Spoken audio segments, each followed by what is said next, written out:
Hey everybody, Ben here from the Bonehead podcast, and welcome to Blood Bowl 7's Norse teams. So we're looking at all the teams available in Blood Bowl right now, whether it's the rulebook, the Teams of Legend PDF from Games Workshop, or the expanded teams from NAF. And we're putting together some of the most fun and competitive rosters for you to run in Blood Bowl 7s. Blood Bowl 7s is a quick play format version of Blood Bowl, basically smaller pitch, smaller teams, much smaller time frame. Basically, you can get a game done in 40 to 45 minutes. It is my personal favourite way to play. If you want to know more about Blood Bowl 7s, check out our Intro to 7s video, or one of the 2 seasons we have, where you can just watch entire seasons. So 7 Super Series, please check it out. It's the old rules, 2016, but they're still great fun, I think, to watch. I love doing them anyway. So, Norse. Norse are a really interesting team. There's no Games Workshop models for them yet, and I personally think that when they get redone, we're going to see some changes. But for now, Norse are a powerhouse in 11s, and they are still mighty in 7s.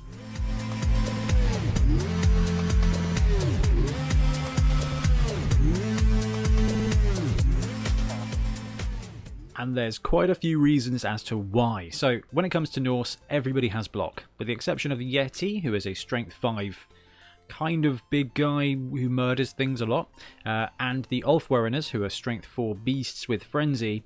Everybody has block. That's the lineman, that's everybody. So you have that internal consistency across the board. You can risk the 1-die blocks, you get very profitable 2-die blocks, and it massively helps you on defense. Now the downside is that to compensate for that, you do have low armor in most of your players. Most of your players are armor 8+, so if they do get splatted, the likelihood is they're going to be out for a couple of turns, if not more. So block is a massive strength. It's one of the first skills anybody takes ever, so you get that. Then you've got Ulfwereners. So there's actually 2 fantastic positionals on the Norse team. Ulfwereners are the first one. So they're movement 6, frenzy, strength 4 dudes. Okay? What more do you want? You chuck block on them and they become absolute amazing blitzers. Great safeties, really great safeties, but also essentially they become one-man armies, especially in 7s. You point at a target, it runs over and it rolls 4 dice most of the time because of that strength 4. And frenzy, if you don't take them down on the first round, you get another go. So Ulfwereners become insane removal, and strength 4 makes them great on offense and defense. They've also got catchers who are movement 7, block and dauntless, so always useful to have against big guys, but mostly they're there to be movement 7 blockers. Downsides, we talked about armor, medium speed, everybody's movement 6 with the exception of those 2 catchers, and in 7s you only get 4 positionals, so you only get 4 players that aren't linemen. So if you take catchers, you have to give up Ulfwereners and stuff like that. So it's a really interesting mix. There's no sure hands on the team, so you kind of have to save any rerolls you can get your hands on for ball handling. The good thing about Norse is combat gonna take care of itself. So because they've got so many positionals, it really opens up the amount of stuff that you can do with this team. So the first roster that we got for you is the 2U, 2C. So 2 Ulfwereners, 2 catchers, and an apothecary comes in at 590,000. So 2 Ulfwereners, 2 catchers, 3 linemen, and the apothecary. You only have 7 people, but 5 of them do have block, and the other 2 are strength 4. This team is tier 1, which means in 7s you're likely to only get 2, maybe 3 primary skills.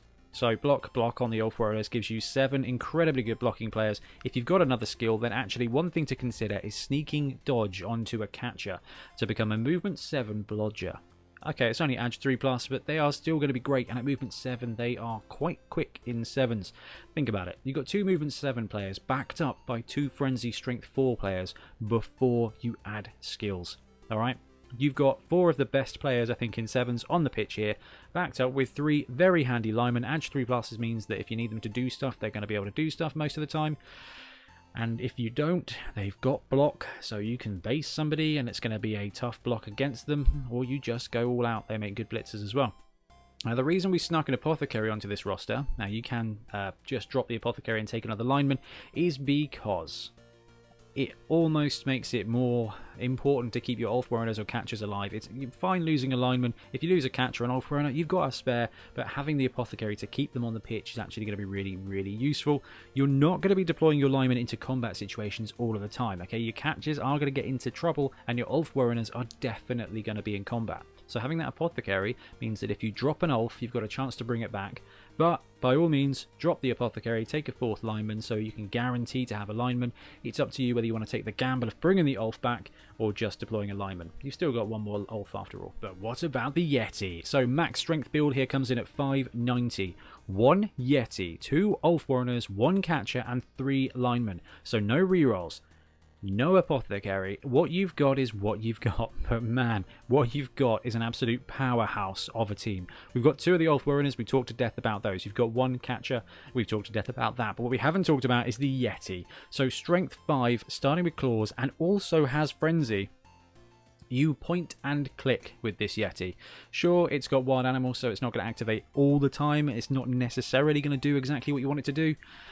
But when it does, you are going to have a fantastic time. So getting the Yeti on the pitch is pretty sweet. Big guys in 7s, you have to balance it. Like sometimes they're not going to do what you want, but the rest of the time they're going to be terrifying. And because he's got claws, he does really well in the kaiju combat situation. If you're going big guy against big guy, sneaking a support in to get that Yeti 4 dice with claws is going to be awesome.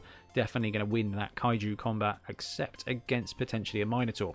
The Ulf Warriors are going to do a great job. You can actually drop an Ulf and take a 2nd Catcher if you want that more consistency, because you do have to be aware that 3 of your dudes here have got Frenzy. Now, they're strength 4, strength 5, so they're going to be rolling good dice most of the time. But hey, we've all frenzied into bad situations, so if you're careful to do that, this is going to be great. You can sneak a reroll onto the team, but it is going to cost you 2 positionals essentially. So we've gone with the Ulf Warriors because they are the most expensive positional, so you can swap 1 or both of your Ulfs for a Catcher here, and you will kind of vary up your build. So 2 positionals and a reroll comes in at 580 here. So 2 Ulfs, 5 linemen, and that reroll. So you lose the movement 7 of the Catchers, and you lose their agility access. But if you're not too fussed about this, that gives you more consistency here with a reroll. It's just 1 reroll, you can still spread the skills, and the Ulf Warriors are going to still get their kills. The downside is you have downgraded 2 movement 7 potential blodgers to 2 movement 6 just blockers.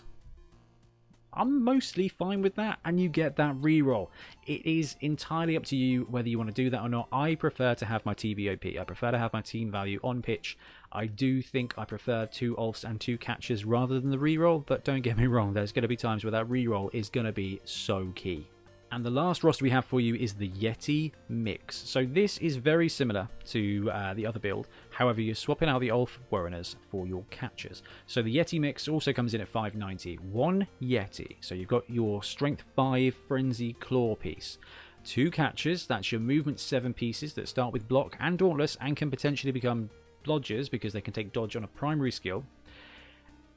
Do not go crazy at me. I know that there's a ton of people that really hate the Norse thrower because he doesn't bring anything. However, in this roster, in this potential climate, the thrower is huge. Now, bear with me. Leader. I'm done with my argument. So, what this roster gets you is a Yeti for your big guy. 2 speed 7 potential blodgers. 1 thrower who does the role of the leader, plus that pass skill can come in handy, I suppose, in a pinch. You've got 4 linemen there as well, but what you can do is drop one of those linemen, take your team down to 7 players, and take the Apothecary to keep one of your positionals alive. This is a mixed team, okay? You've got the Yeti for your strength, you've got your Catchers for your movement, you've got your thrower for your reroll, and you've got the Apothecary to potentially keep them alive, backed up with some pretty solid linemen. This roster has got a mixture of everything. If you need to remove something, you've got the Yeti, but you've also got those Catchers who have Dauntless. So if you're going up against a Black Orc team or a Chaos team with that strength 4, they're going to be chuck and assist with them, right? They're going to be 2-die blocking most of the time with block. And that is incredibly, incredibly profitable. But quite frankly, because they've got Dauntless, 1-die block with block is going to take down a Black Orc most of the time anyway. And that's good times. So I really like the Yeti mix. You get a bit of everything. But as much as I like the Yeti mix, I do think that this is going to perform slightly better, maybe?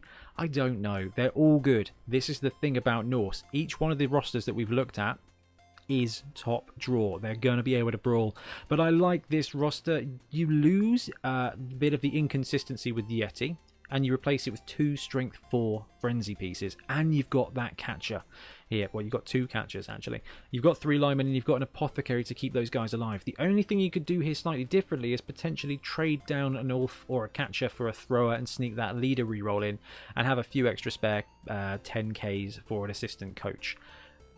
This versus the last roster, they're both really close. It really comes down to whether or not how much frenzy you want to run. I mean, there's nothing wrong with taking one Ulfwerener and using that player as your blitzer, as your big guy.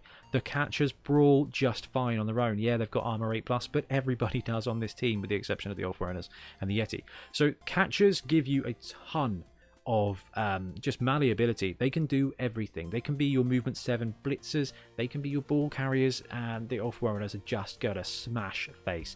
I love Ulfs in 7s and I love catchers in 7s, and this roster maximizes that. Yes, you miss out on that reroll, but man, this is going to be a really strong roster, and I don't know, I think 4 wins probably. It's a really strong roster with good positioning and a bit of luck on your side. You're going to dominate almost every time. You might get outscored from time to time, but every time they score, you have got all of these players who are going to get some blocks on your opponent, and they're going to be profitable blocks. Sometimes they're going to be multiple blocks, and that leads to removal. Anyway, guys, thank you very much for watching. I'm going to wrap up the Norse speak here. I love Norse. I love where the team is at right now. I think we're going to see something different because I haven't even bothered to include the Berserkers because I don't think they're needed, especially in 7s. But I am interested to see what Games Workshop does with them when they get renovated. Maybe they won't do anything at all. As long as we keep Ulfwereners, I'll be very happy. Anyway, let me know what you think of Norse in 7s because I think they are going to brawl real good. And we'll be back soon with more Blood Bowl content. Happy frenzying. Thanks very much for watching. We really appreciate your support. If you want to support the show even further, please like and subscribe. It really helps us out. Or come and join us in our Patreon, link below, where you get early access to our content and monthly competitions. See you later.